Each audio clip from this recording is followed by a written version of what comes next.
to everyone.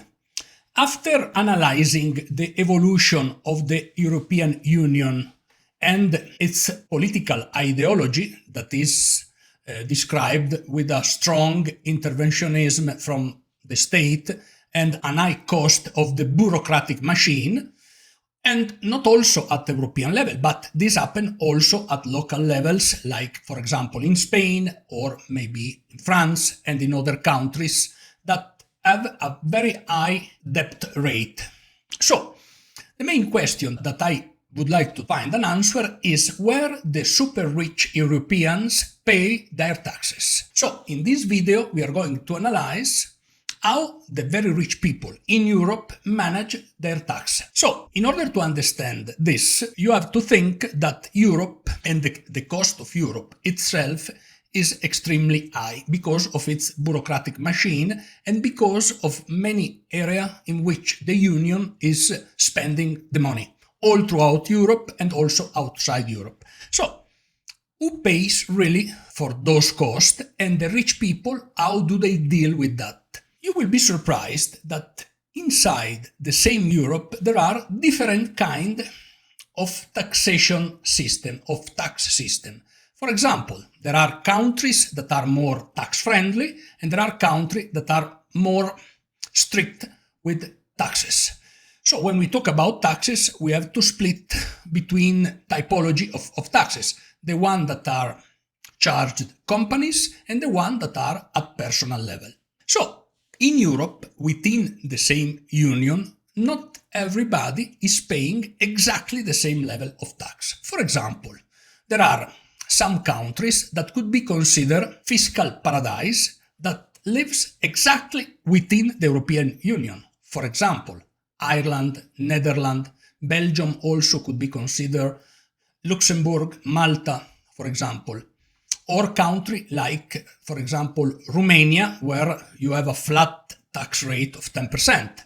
At the opposite of this country, you have countries like Italy, France, Germany, Spain, where the taxation or the tax pressure is much higher on everybody. So, it happens a very interesting phenomenon that companies migrate from those countries that have high taxes to countries that have a better taxation system.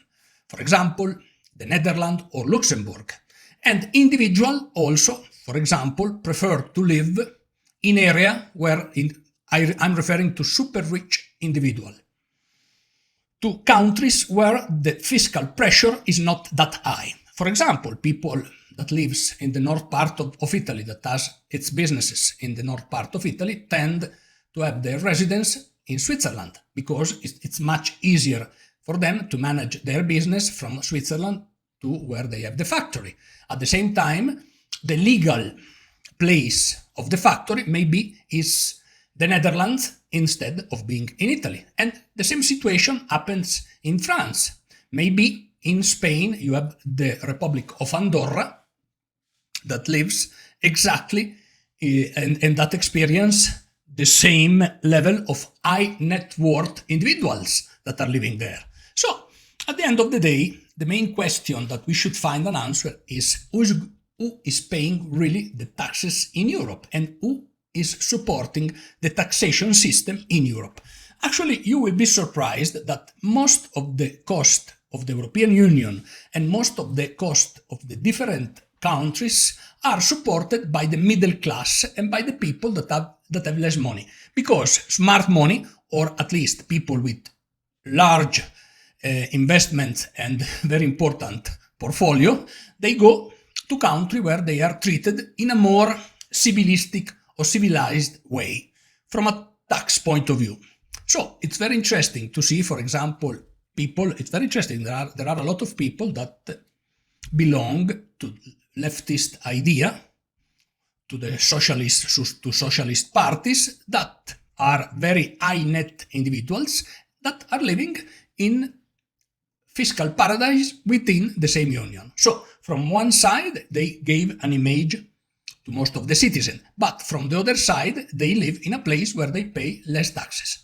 For that reason, one of the idea of the new French majority, the leftist, the ultra-leftist majority, that has as one of their goal to increase the tax bracket to 90% of the super rich, is doomed to fail. Because if they do that, most of the rich that are at the moment current in France, they will migrate quickly to countries where they are treated better. Is that bad? Well, in a certain way, yes, because the country loses a lot of taxes. But at the same time, it's important for countries to understand that to have a too high taxation level is not good for their economy, for the future of the people, and finally, in the end, the ones that are paying the party and the exorbitant cost are normal citizens. But I hope you enjoyed this video. Remember also that I have my book on the European Union. Don't lose it.